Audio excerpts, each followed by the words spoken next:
Coming in at number 5, we've got Jack Fiddler, Wendigo Hunter. And we'll kick this one off with not 1, not 2, but 14 purported Wendigo sightings. Possibly more if Jack wasn't able to get them before his untimely death. Back in the day, there was a man who claimed to be able to kill Wendigos. This man was known as Zauno Hishigo Galbo, but European settlers just knew him as Jack Fiddler. He lived in what was now known as the Sandy Lake First Nation and was a well-respected healer. He would go from community to community, ensuring the health of many people, but often he was sought out for more macabre business, fighting cannibalistic creatures. Jack would euthanize anyone who felt that the curse of the Wendigo was upon them. They sought him out to end their lives before they caused any trouble for their loved ones in their communities. Potions and ceremonies would mitigate damage, but death was the only surefire way to end a Wendigo's curse. And even then, it's a little tricky to deal with. So Jack would go from place to place, ensuring that Wendigos truly found their final resting place. After euthanizing the cursed individual, he would also perform a ritual cremation and burial to seal it away for good. Tales of his exploits eventually reached the Mounties though, who did not seem to think what Jack was doing was community service. After some investigation, they found out about a woman who was thought to be possessed. She was choked to death by her father-in-law and his brother. Any guesses as to who the brother was? Jack Fiddler. So the Fuzz arrested the men, claiming that what the law forbids, no pagan belief can justify. Jack eventually managed to slip away from the police before his trial and killed himself to avoid the long arm of the law. 14 counts of murder is a tough sentence, especially when assisted suicide and demon hunting were not considered valid defenses.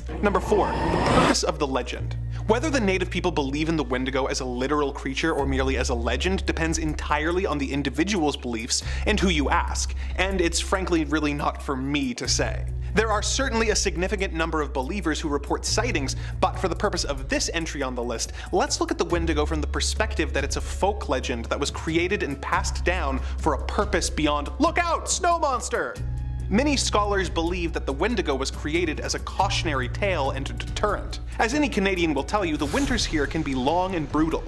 This would result in hunting parties being trapped in storms and there being extreme food shortages. In such extreme survival situations, it would not be uncommon for people in their desperation to consider eating members of their community in a last-ditch effort to survive. This was considered extremely taboo, obviously, and the prevailing idea was that in these situations it was the proper response to face famine with resignation and a readiness for death. This lends credence to the idea that the legend was created as a deterrent and a cautionary tale to prevent members of the tribe from eating each other during the long brutal winters, telling them that indulging in the consumption of human flesh would transform them into a hideous and ravenous monster who would be hungry forever. Some have suggested that the Wendigo's appearance is a reference to the harsh elements of the winter, with their emaciation being reminiscent of the hunger winter caused and their tattered and bloody lips being reminiscent of the enduring ravages of frostbite. If the tribe believed that someone could also be transformed into a Wendigo due to greed, what better way to deter it than to tell the greedy party to shape up so that they could avoid turning into a Wendigo? The taboo against Wendigo-like actions were so strong that during times of famine, tribes, such as the Assiniboine, the Cree, and the Ojibwe, would reinforce the supposed dangers with a ceremony known as Wendigo Kanzim Owen, where people would wear masks and dance backwards around a drum.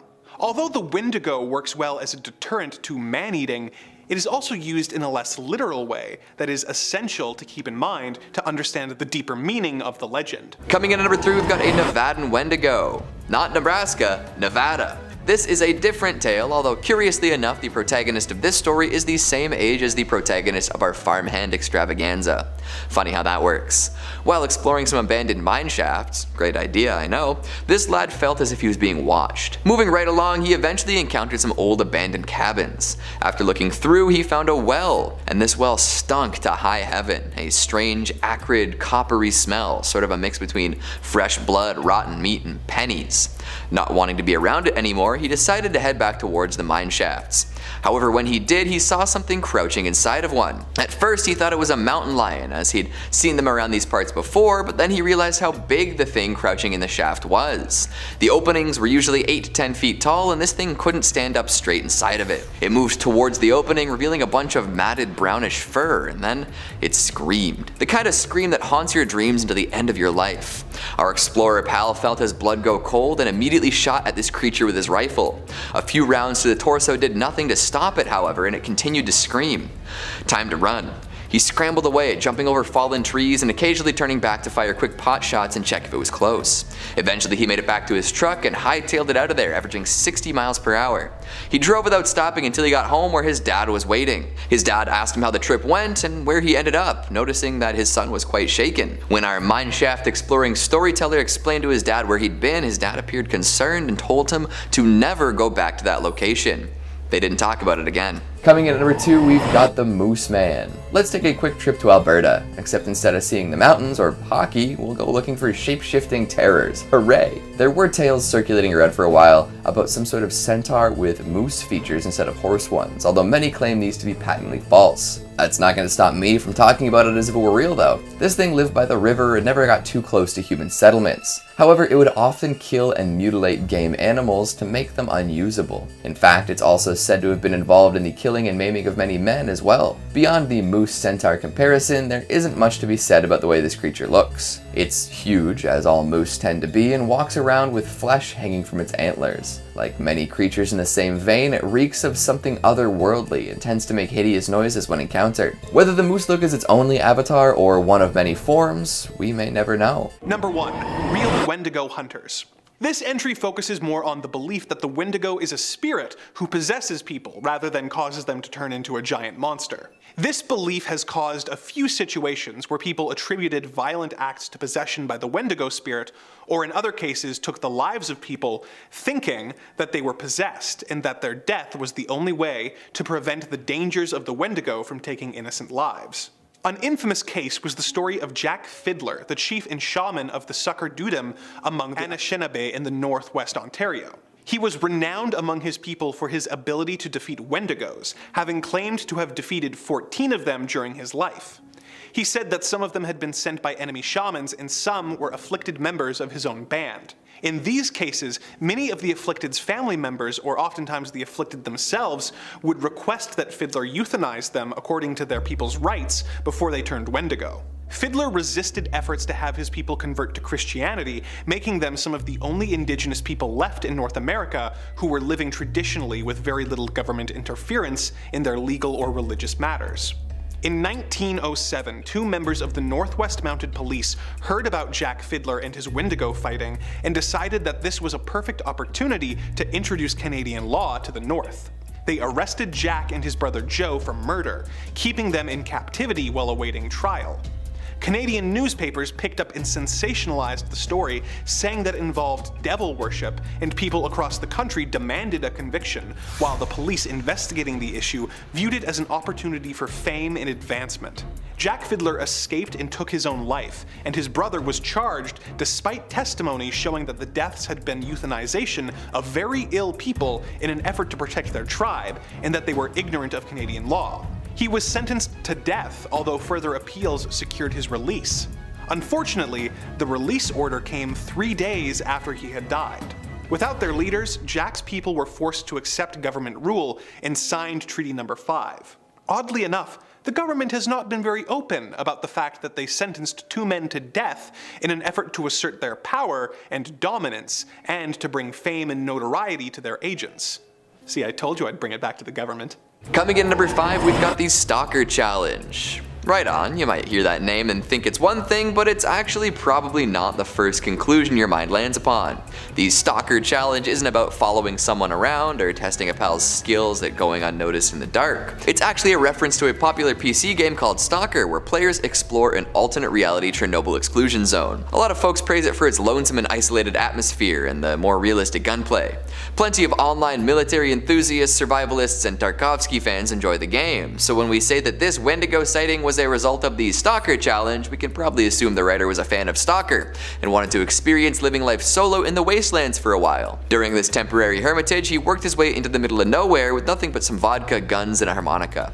Like a true survivalist, he hunted some small game, made a meal of it, and explored the surrounding area. Snacking on the rabbit he'd hunted, he heard some rustling coming from the bushes, but didn't think anything of it. The next day, he was startled awake by some screaming.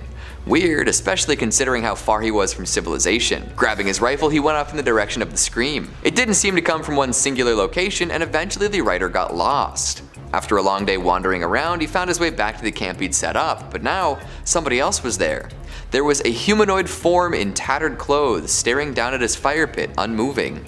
Worried that this person might be injured, the writer called out to him. No response. After a few minutes of standing there staring at him, he again asked if he was alright. The humanoid figure turned to him and said, "I wouldn't worry about it."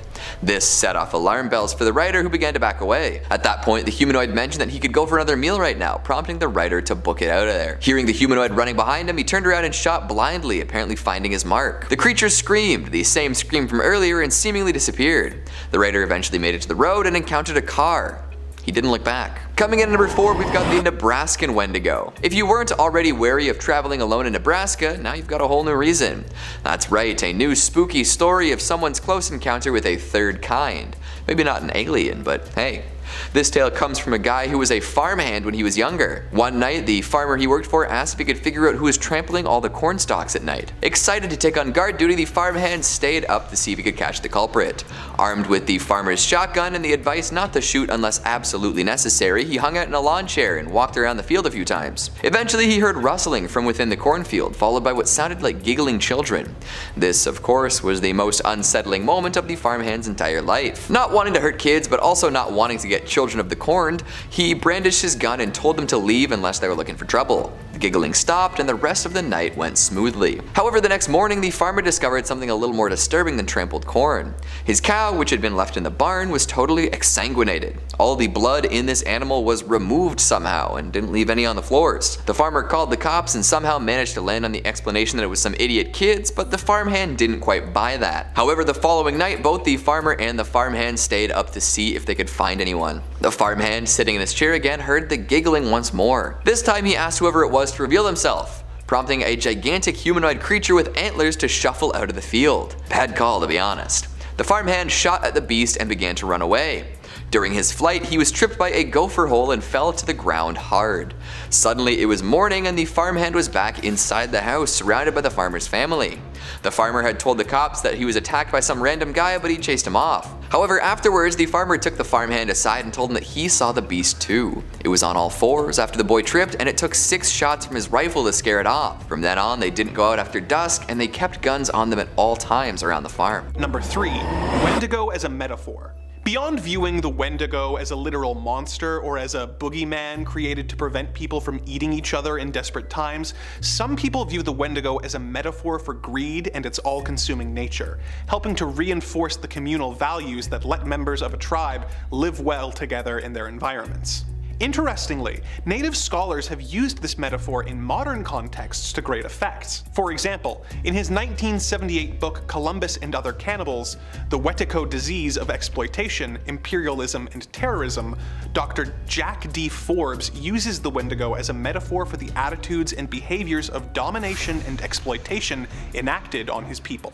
As he writes, "I have come to the conclusion that imperialism and exploitation are forms of cannibalism, and, in fact, are precisely those forms of it which are most diabolical or evil," going on to say that the treatment of minorities clearly attests to the fact that, quote, "the wealthy and exploitative literally consume the lives of those they exploit." This really shows how effective this legend is as a metaphor for greed, working just as well in a tribal setting to prevent people from hoarding what little food was available, as it does in a modern setting where imperialism's need to make others suffer for the benefit of a ruling class is explored. So, from a metaphorical standpoint, the Wendigo is undeniably real. We just call it capitalism. Coming in at number 2, we've got the Allegany Forest Encounter. As I find more and more of these stories, I realize how absolutely terrifying the forest can be. Did I realize this as a kid when I went camping, or when I decided to go way off track while visiting remote cottages? Probably not, but I'm still here, right? This story comes from a hunter and his seasoned outdoorsman buddy. They'd gone fishing in the woods and made sure to prepare adequately.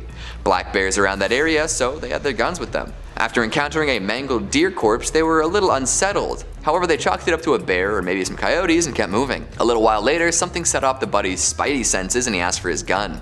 Moving to the middle of the creek, they saw a bear running through the woods full tilt. It was followed pretty closely by a deer headed in the same direction. But why would a deer be chasing a bear? Well, it wouldn't. Something was chasing both of these creatures, something huge.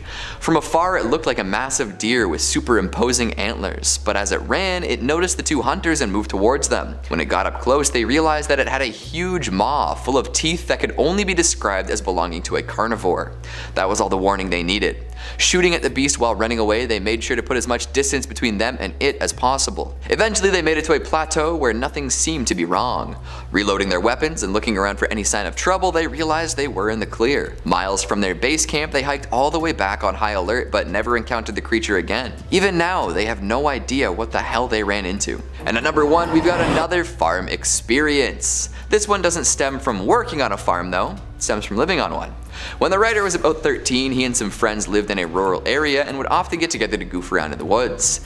Meeting at one friend's farm, they chased each other around with sticks for a little while. However, our narrator ran off and stumbled upon a dead deer with some limbs missing. This led to the discovery of a bunch of dismembered animal parts strewn about the entrance to the woods. At that point, most of the friends went back to the farmhouse, while our fearless storyteller and a couple more pals went to investigate. This expedition resulted in the discovery of a dead cow with missing ribs, broken legs, and a head picked clean of soft tissue. Yuck. That was it for the night and everyone got home safe. About a week later though, while hanging out near his house, the storyteller heard what he thought was his dog. Thinking it would rush out of the bush and beg for a treat, he wandered in the direction the noise was coming from, but what came out of the bush was not his dog. It was a shambling abomination, walking around like a newborn doe, covered in viscera with teeth as sharp as knives.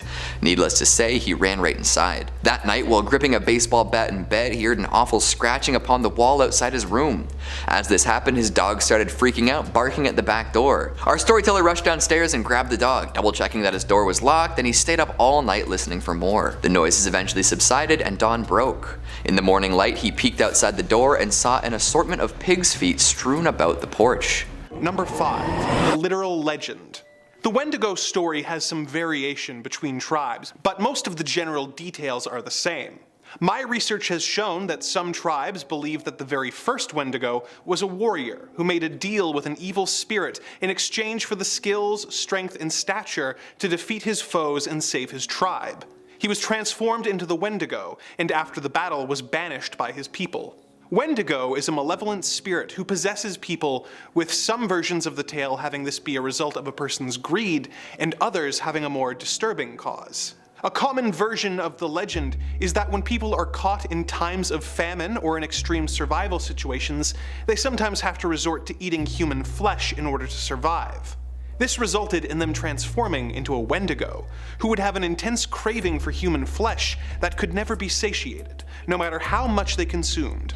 Some tribes describe the Wendigo as a creature who grows with every person they eat so that they can never be full, making them simultaneously starving and gluttonous. In his book The Mythos, The Spiritual World of the Ojibwe, First Nations teacher and scholar Basil H. Johnston gives the following physical description of the creature.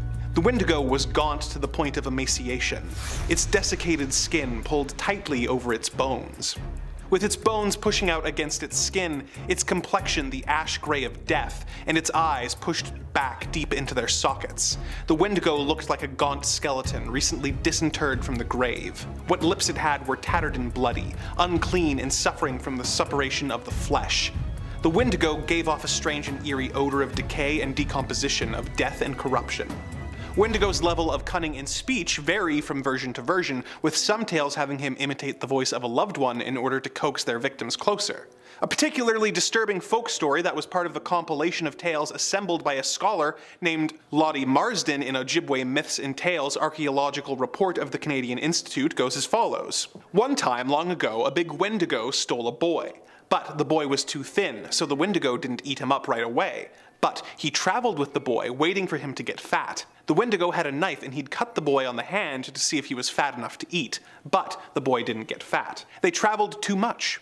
One day they came to a village and the Wendigo sent the boy to the village to get some things for him to eat. He just gave the boy so much time to go there and back. The boy told the tribe that the Wendigo was near them, and showed them his hand where the Wendigo cut him to see if he was fat enough to eat. They heard the Wendigo calling the boy. He said to the boy, "Hurry up, don't tell lies to those people." The tribe went to where the Wendigo was and cut off his legs. They went back again to see if he was dead. He wasn't. He was eating the marrow from inside of the bones of his legs that were cut off. The tribe asked the Wendigo if there was any fat on them. He said, "You bet there is. I've eaten lots of you. No wonder they are so fat." Then they killed him and cut him to pieces. This was the end of this giant Wendigo.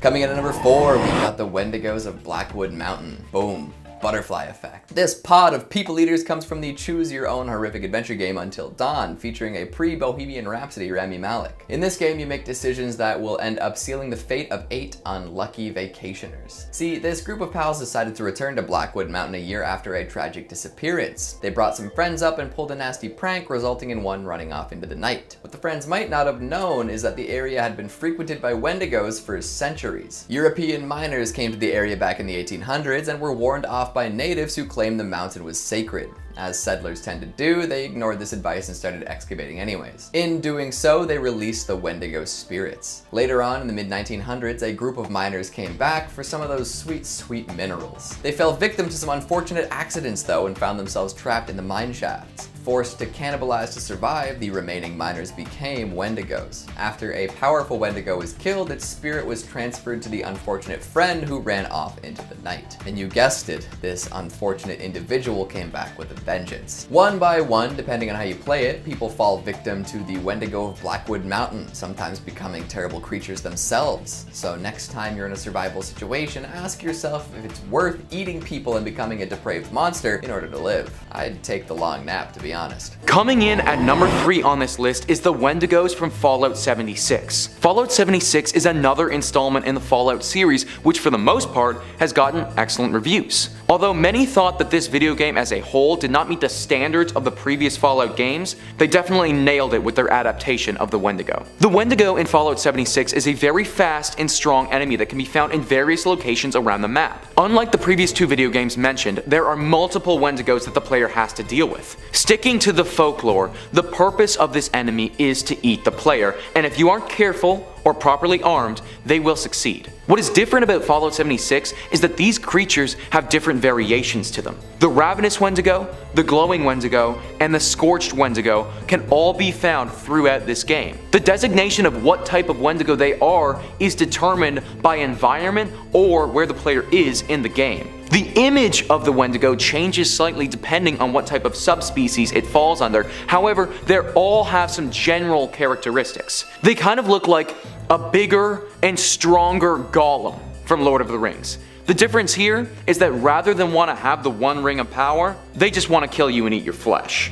Especially the ravenous ones. I mean, it's literally in their name. They are ravenous, so I can only assume that these Wendigos are pretty hungry. Coming in at number 2, we've got Wendigo psychosis. There is some debate as to whether this disorder is real or not. If you look to the origins of the Wendigo legend, you can find plenty of association with the depths of winter. Without readily available food, often First Nations people would be subjected to famine. One who would indulge in the taboo of human flesh was considered to be possessed by an evil spirit, one that would never be satisfied. It makes sense, right? The idea of a cautionary tale involving a slippery slope existing everywhere. One slip up and you can descend into the depths of depravity. This seemed to be where the Wendigo legend originates, and since then the Wendigo name has been used to denote a mental illness. Wendigo psychosis is said to be the uncontrollable craving for human flesh, even if other options are available. Often reported in the northeastern American tribes, it started to die out once folks began to study and write about it. This caused a lot of folks to become skeptical, but the idea lived on. Plenty of tales concerning this sudden cannibalism have turned up over the years, and whether an actual Wendigo spirit has possessed these individuals or if they're just experiencing a psychotic break is hard to say. There's an account from some Jesuit missionaries traveling through New France back in the 19th century where they came across some men with the mysterious psychosis. Keep in mind, these missionaries were likely deliberately painting any First Nations peoples as savages in need of religion, so maybe take this with a grain of salt. They claimed in their report that they met men so ravenous for human flesh that they pounce upon women, children, and even upon men like veritable werewolves, and devour them voraciously without being able to appease or glut their appetite, ever seeking fresh prey, and the more greedily the more they eat. I mean, That does sound like a Wendigo, doesn't it? And coming in at number 1, we've got Swift Runner. This is a man who claimed to have been possessed by a Wendigo. It seems that he was generally well liked in his community. A Cree man, he was a tour guide that assisted visitors. In the late 1870s, he and his family moved into the woods. Unseen from the winter of 1878 until the spring of 79, the man came back and claimed that his family succumbed to starvation during the harsh winter. He did not look worse for wear though. Suspicious of the supposedly starving man, folks went to find his campsite, and when they got there, they were horrified to discover human bones, picked clean and hollowed out. There was even a skull with a shoe in it. After this, Swift Runner admitted to cannibalizing his family. Didn't appear to be totally necessary either. There were posts nearby that they could have used to get supplies, and the option to return to the community was still on the table. The answer to whether a Wendigo spirit had actually overtaken him died with him though, as he was hanged for his transgressions. Cannibalism is scary enough on its own, but the idea of a Wendigo makes it that much worse. Roll the clip. What was that? It's just a loon. Sorry there, pal, but it is not a loon. For the curious amongst you, that clip was from 2019's Pet Sematary, based upon Stephen King's 1983 novel of the same name, which, for those of you that have read it, will know that it's one of King's most despairing of tales, and also that movie got quite a bit of stick, but hey, I thought it was pretty good. Also, interestingly enough, King's adaptation decided to flesh out the age-old tale of the ancient burial ground of legend by pairing it with the spirit of the Wendigo, which is telling to modern fiction's interpretation of the Wendigo myth, but as we're about to find out, there is far more to it than an antler-bound revenant of the dead. To first understand a creature or a concept, perhaps our first port of call should be the etymology behind it. The definition of the term Wendigo is a key part of the oral traditions of the indigenous people of North America, and well, that's where we first find our first problem, because as we will quickly find, there are many different ways to portray the word Wendigo.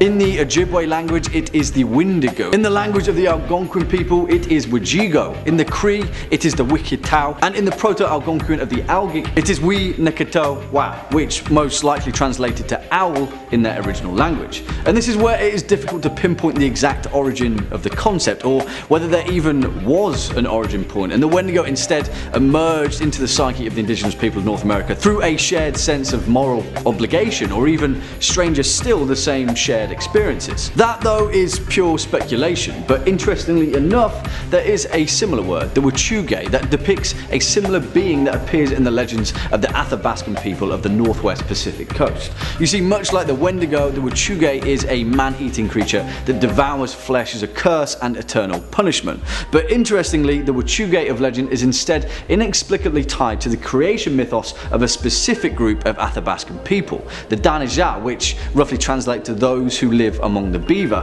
who believe that in their mythology the Wachuge was a person who would become possessed or overwhelmed by the power of one of the ancient giant spirit animals that form the basis of their oral tradition. In most instances, the Wachuge is depicted as a creature formed of ice and can only be killed by being thrown into a campfire and kept there overnight until it has melted. In some instances, however, this creature is even depicted as having wings, a rare occurrence in the traditions of North American legend and a symbol of great importance.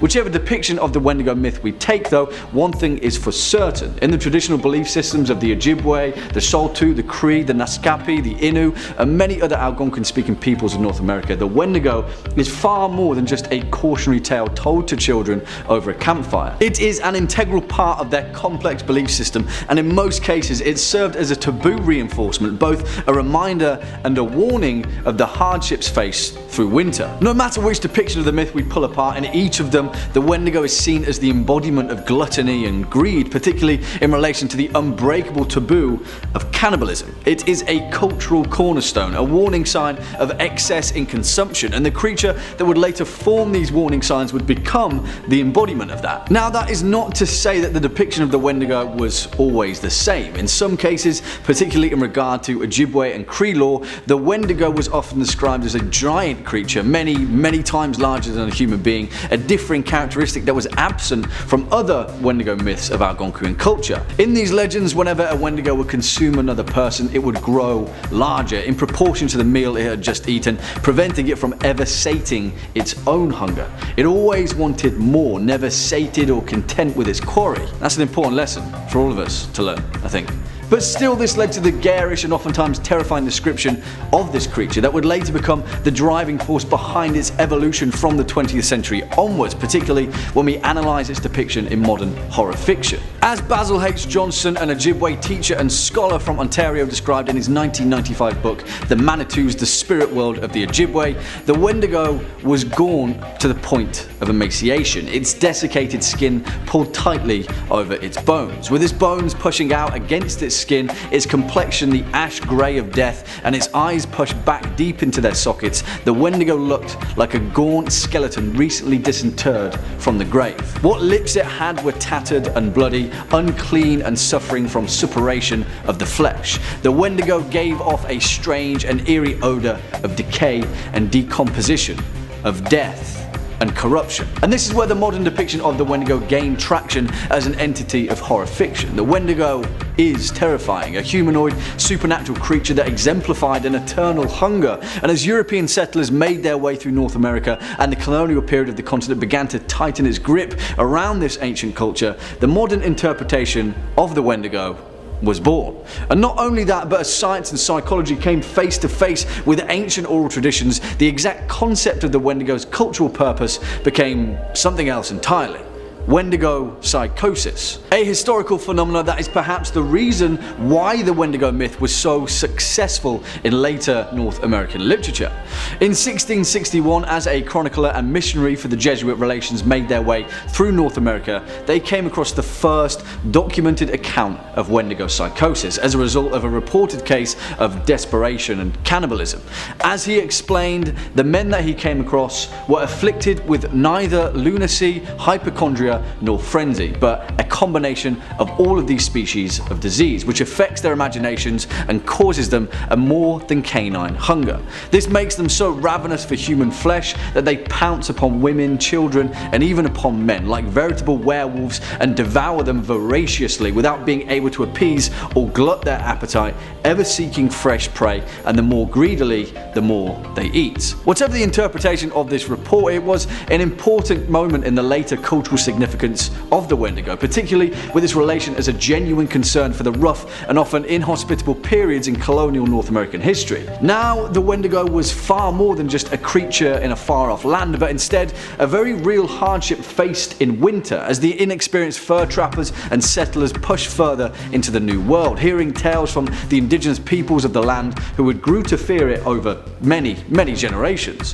However, one of the more famous cases of Wendigo psychosis came several hundred years later with the tale of a Plains Cree trapper named Swiftrunner. During the harsh winter of 1878, Swiftrunner and his family were stranded and starving in the wilderness of Saskatchewan. Soon, despite being 25 miles away from an emergency food cache of the Hudson's Bay Company, Swiftrunner's eldest son perished, and shortly afterward, Swiftrunner allegedly butchered and ate his wife and 5 remaining children. The case was both strange and shocking, and given that the Plains Cree trapper resorted to cannibalism in such close proximity to the emergency cache, it was later revealed that Swiftrunner's actions were not the case of pure cannibalism as a dark and last resort to starvation, but rather of a man afflicted by Wendigo psychosis.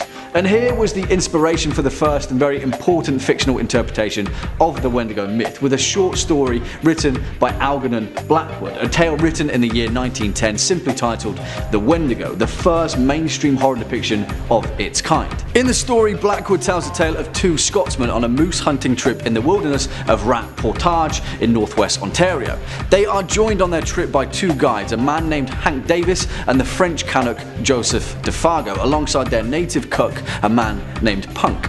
Although this tale is a very tame brush with the Wendigo myth of legend compared to most modern incarnations, it instead employed the first depiction of the Wendigo not just as a grotesque entity, but instead as a doppelganger which could take on the guise of a human being. Perhaps the most important convention of this story, though, is with the wisdom of the native character Punk, who recognizes all of the signs of the Wendigo and immediately gets the hell out of camp. Whatever its importance to the mainstream horror depiction of the Wendigo, Algernon Blackwood's story planted the seed of an idea in many other horror writers of the time. It would influence authors such as Howard Phillips Lovecraft and Grace Isabel Colburn, and most importantly, Auguste Derleth, who would use the concept of the Wendigo in his story, The Thing That Walked on the Wind, and later with his Cthulhu mythos entity, Ithaqua, which some of you may be familiar with.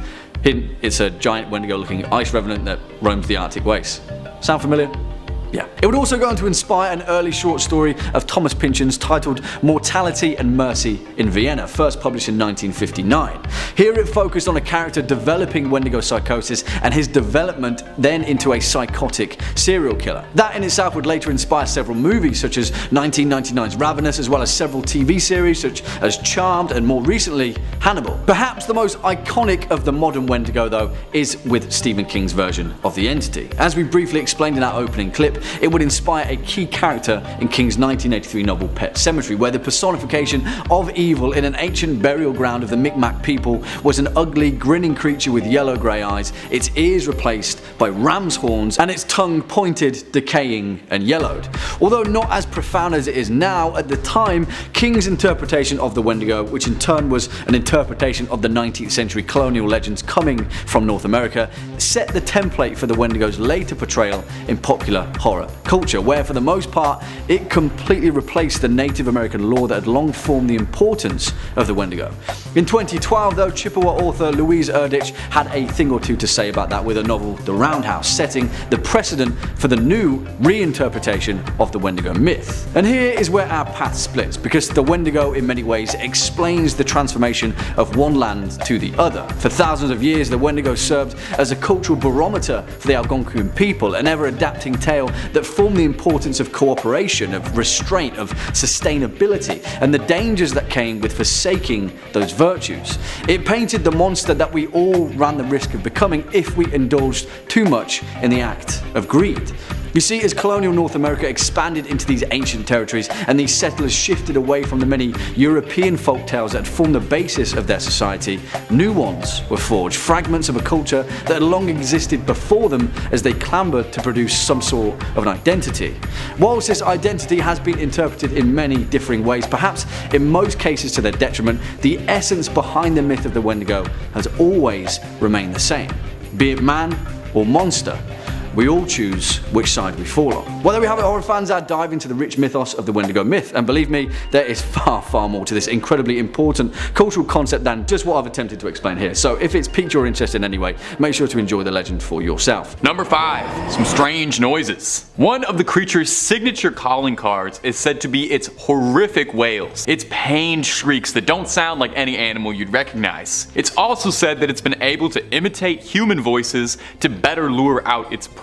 And perhaps those disconcerting sounds were caught on tape as recently as 2019, when a series of howls and shrieks left a hunter and a government biologist searching for answers as to what was going on in those woods. Gino Mikas was hunting with his wife and grandson in northwest Ontario in a fairly remote rural area, about 50 kilometers away from the nearest sign of civilization, most likely an en route. Sorry, rest of the world, that joke is just for Ontario. It's a Canadian cryptid, what can I say? At first, I thought it was a moose, but my mind changed when it screamed again and again. Mikas is an avid hunter, a resident of Sioux Lookout, and knows his way around the woods and what creatures should be living in it. He added on saying, "I've heard many different animals in the wild, but nothing like this. I grew up hunting with my grandfather for the first 12 years of my life. The howls initially came from the distance, but soon appeared closer." We've got the clip, so why don't you take a listen for yourself and see what you think.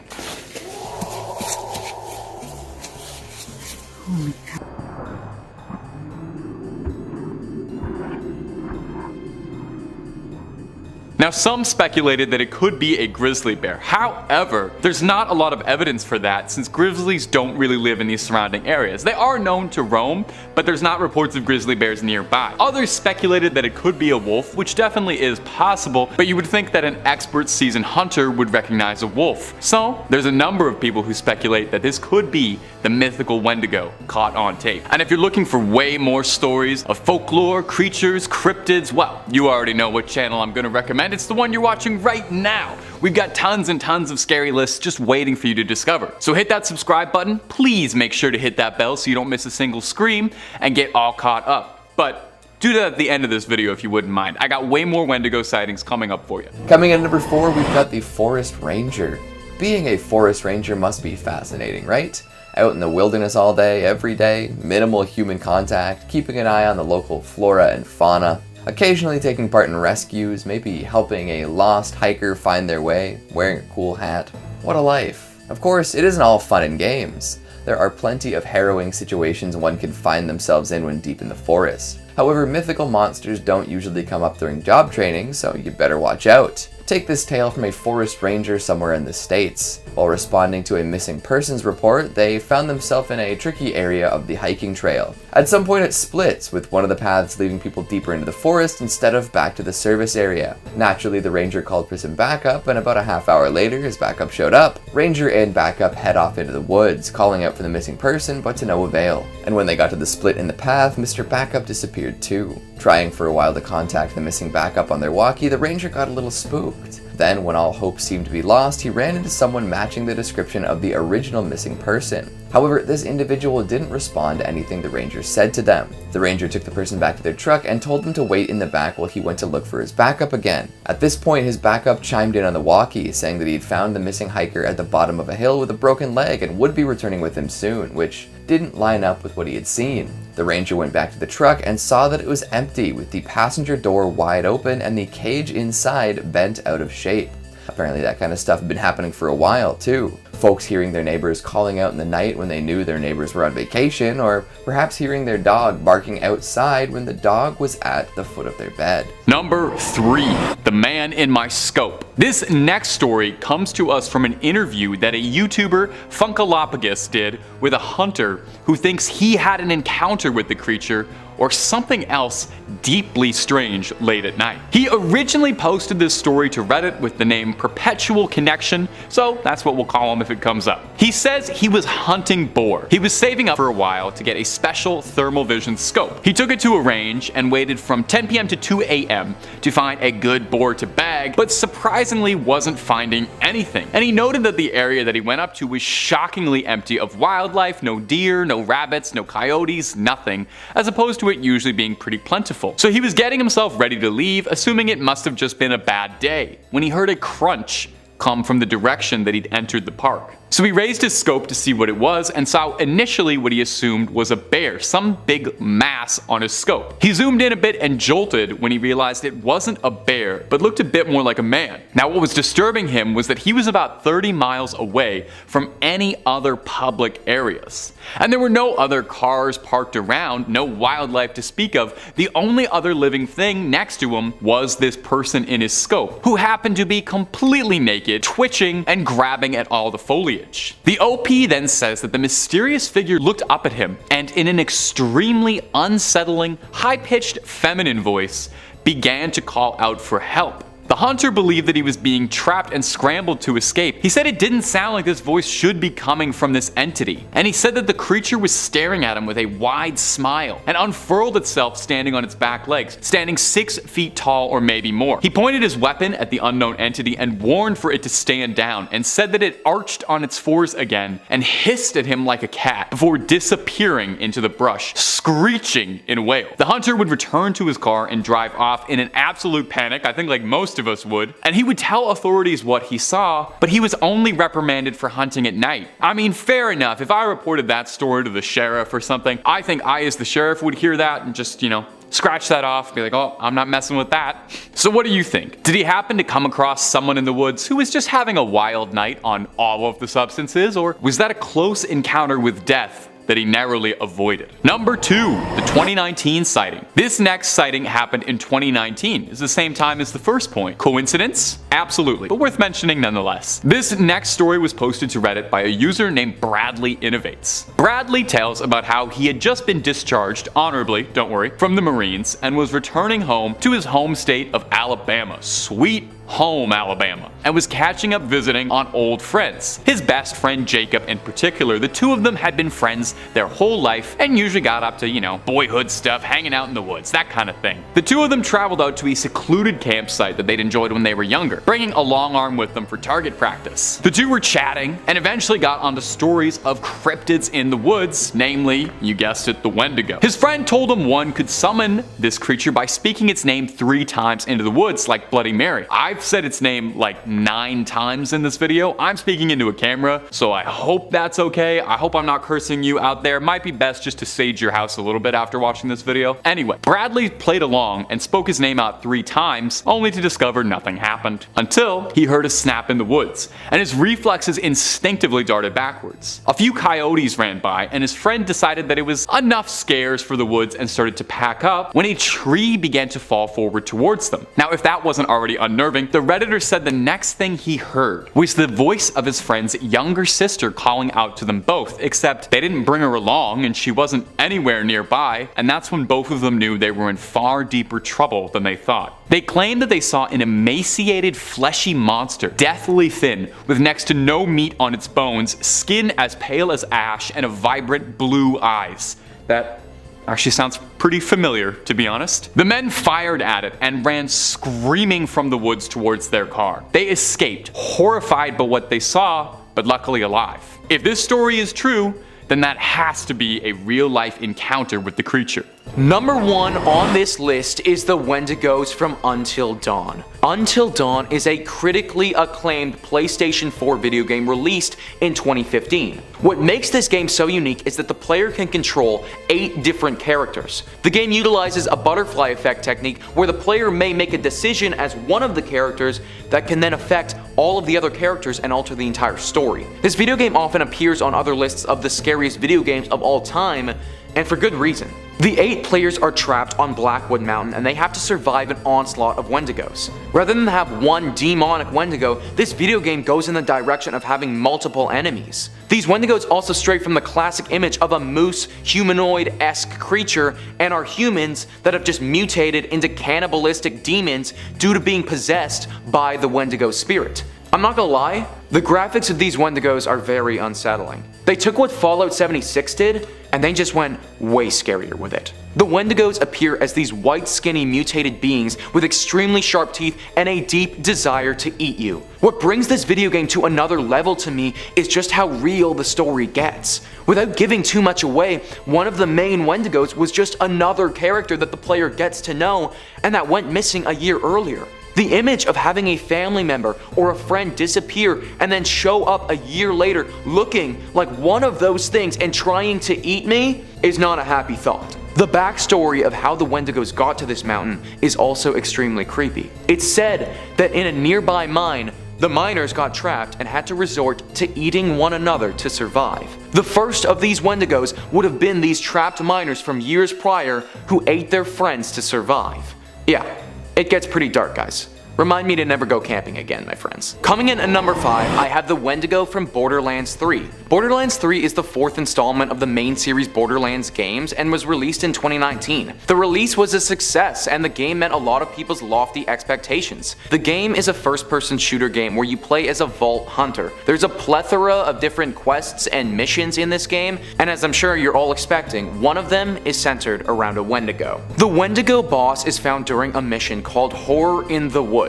Yeah, Horror in the Woods, guys. It's safe to say the makers of this game know that this creature is freaking scary. You find this Wendigo in a deep, creepy looking cave. The Wendigo in this game is fast and extremely talented at climbing because oftentimes it will scale the walls of the cave on all 4s. It has classic antlers jutting from its head and will often charge at the player. What's different than other adaptations of the Wendigo though, is that this thing can literally spit fire. As if scaling walls and being super fast and strong wasn't enough, the game makers decided to give this Wendigo the ability to breathe fire at you. That, on top of the fact that it's extremely hard to kill, has a skull for a face, and what looks to be muscle tendons for its body is what puts it on this list. I have it down here at number 5 though, because the graphics of Borderlands 3 aren't particularly scary, but it definitely deserves a nod. At number 4, we have the Wendigo from the video game Outriders. This is a third-person video game released earlier this year on most platforms. The premise of this game is that climate change has gotten to a place of no return,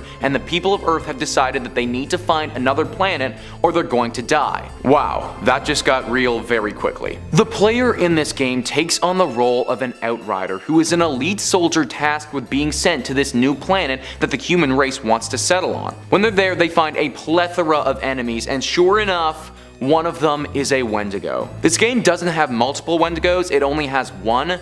And let me tell you, it looks messed the heck up. It's got like bone things jutting from its back in unnatural, unsettling directions. And it's this one disgusting slit on its face that is either its eye or its mouth. I'm not even sure. It could be both. For hands, well, it doesn't really have hands actually. Instead of those, it has one massive sword-like weapon thing jutting from its right side, and then 3 more tiny claws coming out of its left side. Basically, this adaptation of a Wendigo is a freaking nightmare, and it has evolved to an advanced killing predator machine. In the game, this thing is also a boss, and super hard for the player to kill. For starters, I obviously don't want to get eaten, but if I'm gonna get eaten, can we just make it from a normal mouth, please? Not some slit thing that might also double as an eyeball. It's gonna be a hard pass from this guy. Coming in at number 3, we've got Pet Sematary. If you've only seen the movies based on this Stephen King tale, you might be a little confused. The feature films tend to skim over the folklore at the core of this resurrectory story. Sure, the ground is soured and stuff comes back to life, but why?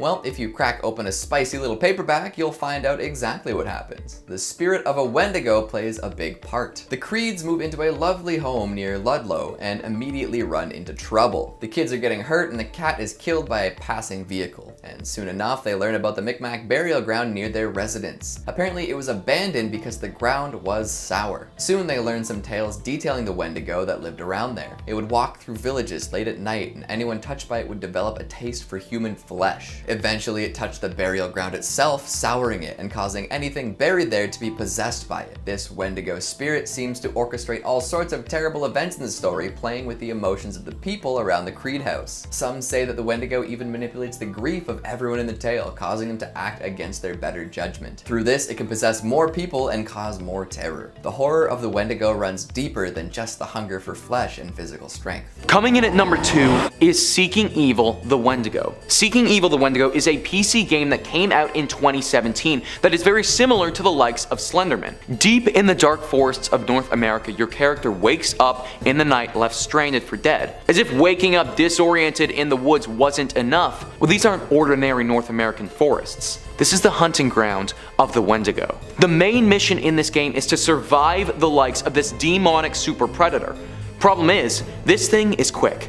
It's really quick. Quicker than your character. Like every video game, as you progress, it gets harder and harder, meaning the Wendigo gets tougher to avoid. This video game isn't like the other video games. You can't just brute force your way through it. To get rid of the curse of the Wendigo, you have to find and light totem poles that are scattered throughout the forest. Every time you light a totem pole though, this creature from hell gets faster, stronger, and more importantly, hungrier. It's said that this game requires a lot of thinking instead of the initial run from point A to point B strategy, which is a bit of a problem for me because if I'm getting chased by one of these legendary blood fiends, I'd probably be running for my life. Number 1, Jack Fiddler. There truly aren't many sightings or stories of Wendigos, and indigenous people don't particularly like to share these stories out of their tribes. Despite the popularity on apps like TikTok, it's a pretty niche bit of folklore. Of course, it could also be because there are people out there maintaining the local population. Jack Fiddler, or Zanhano Gahengogawa, was an Ojibwe shaman living in Sandy Lake in the late 1800s, early 1900s. He was renowned among his people for being a hunter of the supernatural, defending his tribe from threats that no one else would be willing. There are many documented cases of indigenous people who, feeling themselves lose control to the appetite or the spirit within them, would request that someone close and trusted would be the one to finish them off. This could be a close friend of the family or a family member. It was an act of mutual trust. Zanhano Gahengogawa claims to have felled 14 Wendigos during his lifetime like this. Of course, not everyone would see it this way. By 1906, word would reach the Royal Canadian Mounted Police, the Mounties, that to them there was this is a quote, "a band of pagans in the habit of killing one another whenever one gets delirious through fever or other causes." By 1907, the mounted police had arrested Zanhano Gahengogawa and his brother Pescoquan for the death of Pescoquan's daughter-in-law. Locals in the tribe decried the decision, saying they didn't understand, and that the man they were accusing of being a killer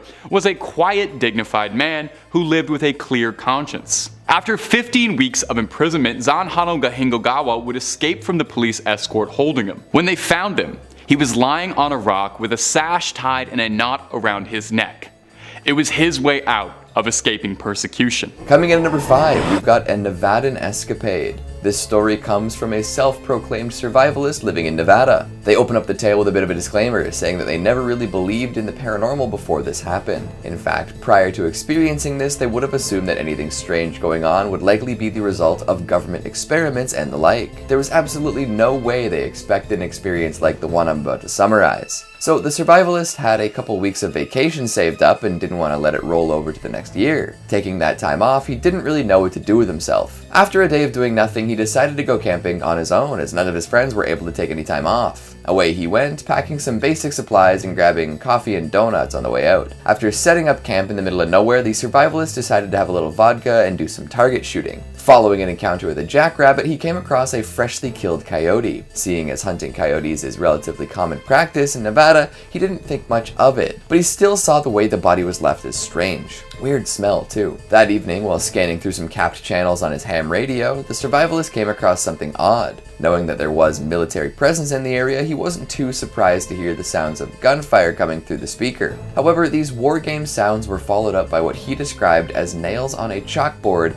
and a blood-curdling scream. Immediately after hearing these noises, the radio crapped out. Uh-oh. Reassuring himself that whatever happened there was hundreds of miles away, he went to bed. The next day, while puttering about, he wandered into a fenced-off military area, letting him know that whatever those noises were last night, they were probably closer than he assumed. Exploring this area more, he came across a cave that piqued his interest. Heading inside, he didn't notice anything odd at first, but soon became attuned to a very particular rotting smell. The same smell he noticed when coming across the oddly killed coyote. This tipped something off in his head and he got the hell out of there. At that point, the survivalist was terrified. Returning to his camp, he found that it had been raided. Everything was torn up, tossed about, and emptied, and nothing was missing though. While checking on his equipment, he noticed that all of these sounds in the area had stopped, dead quiet as night fell. And that's when he saw it.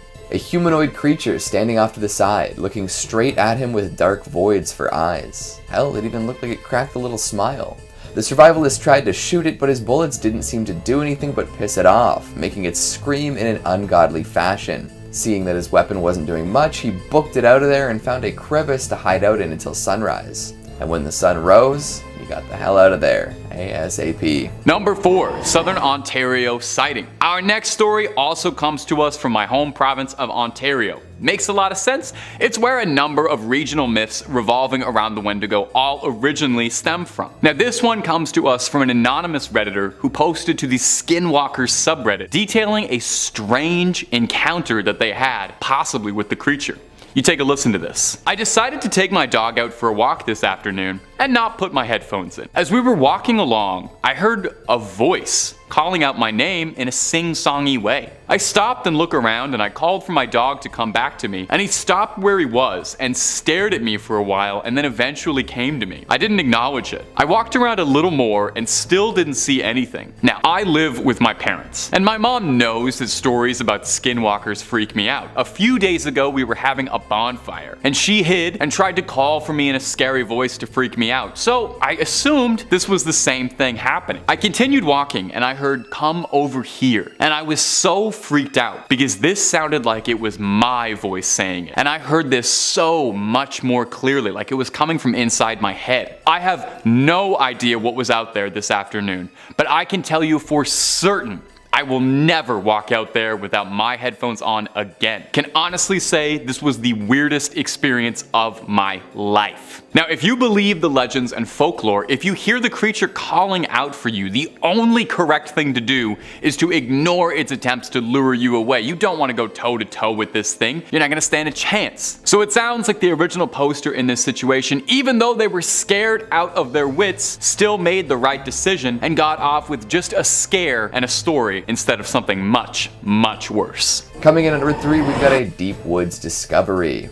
There's nothing quite like having your expectations subverted, yeah? I don't want to spoil too much of this story before I tell it, so here we go. I found this one in green text format, and it seems to be coming from a person living in a rural area. Every year, they find that hiking in the wooded area near their home is quite pleasant in the fall, so they head out to do just that. However, they seem to find some of the more overgrown areas unsettling.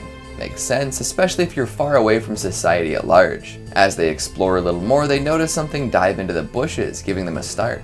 At that point, the hiker has had enough and decides to book it. There's something nearby though, and it seems to be following quite closely. Eventually, the hiker makes it to the end of the trail and realizes that they have to go back where they came from. After the experience they had, they're not looking forward to it. In the end, they do indeed buck up and head back to the top of the trail. When they get to the part where they saw something dive into the bushes, they realize that it wasn't a monster or anything sinister, but in fact a little girl. She calls out for help, but as the hiker gets closer, a strange feeling washes over him. It looks like the girl is hurt and can't walk on her own, but when the hiker gets close enough for the little girl to see him, she begins screaming bloody murder. Oh no. It's at this point that the hiker gives up all pretenses and eats the girl, taking her form.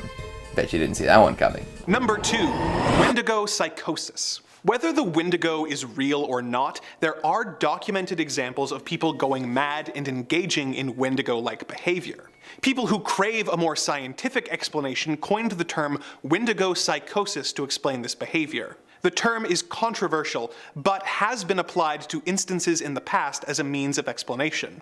For example, in the 1661 Jesuit Relations, which were published progress reports by Jesuit missionaries, reported about an incident that was believed to be the result of Wendigo possession, but has later been labeled as Wendigo psychosis. Here is the translated quote.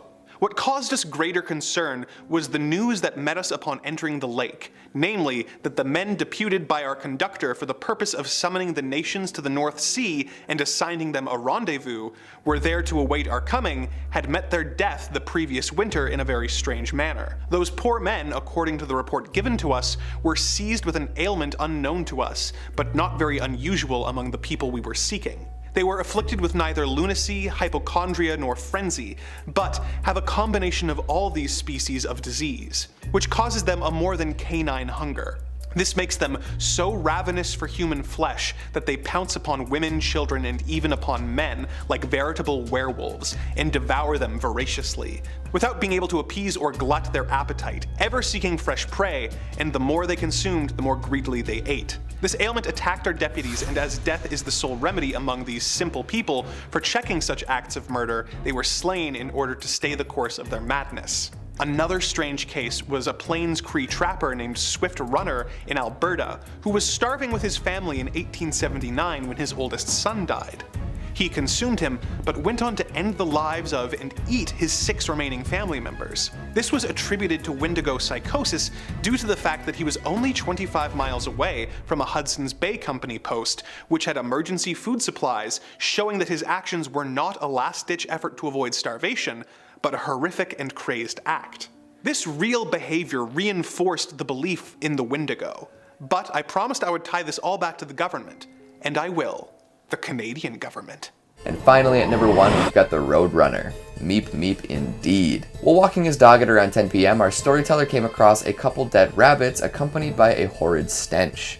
Assuming it was just a fox or something, he moved right along. Soon after, his dog started acting super weird though. It wouldn't move at all and seemed to be staring at something off in the distance, eyes wide. Then, the smell came back. This time he couldn't quite place where it was coming from, but he'd heard enough stories about bad smells and evil vibes in the woods to know to be careful. He took his dog and got off the path, hiding in some tall grass to the side.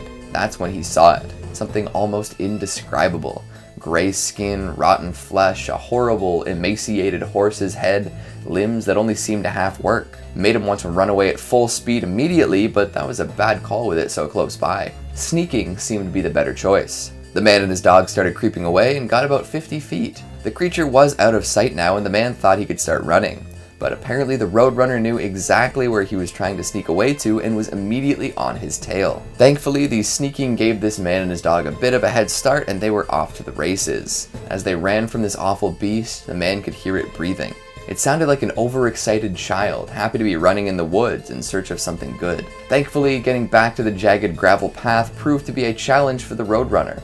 Whatever was wrong with its limbs made it difficult to traverse the rocky terrain, and eventually it gave up, screaming all the while. The man hasn't seen the creature again, but that's no guarantee that it's not around. Shapeshifting isn't uncommon with these kinds of things.